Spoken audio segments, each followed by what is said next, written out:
No single nation acting alone can meet all the challenges we face today because the world is changing. To quote another Irish poet, he said, "The world's changed utterly. A terrible beauty has been born." We're in a different place than we were 10 years ago. Better position, but a different place. We have to build the shared future we seek.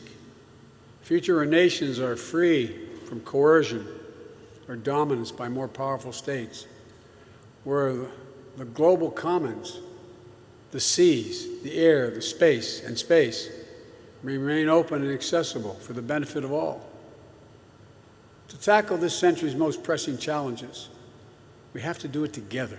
We have to end COVID-19 not just at home, which we're doing, but everywhere. There's no wall high enough to keep us safe from this pandemic or the next biological threat we face, and there will be others. That requires coordinated, multilateral action. We must all commit to an ambitious climate action if we're going to prevent the worst impacts of climate change, limiting global warming to no more than 1.5 degrees Celsius. The G7, we plan to launch an ambitious effort to support resilience and development around the world by investing in high-quality, high-standard physical, digital, and health infrastructures. We have to make sure that new technologies and norms of conduct in cyberspace are established, including addressing the growing threat of ransomware attacks. They're governed by our democratic values, not by the autocrats who are letting it happen. These are all critical national security issues in 2021, and we're going to be driving this agenda together with our G7 partners. And only after these meetings with our closest democratic partners to develop a common agenda and renewed purpose, I'll travel to Geneva to sit down with the man I've spent time with before, President Vladimir Putin. We're not seeking conflict with Russia. We want a stable, predictable relationship.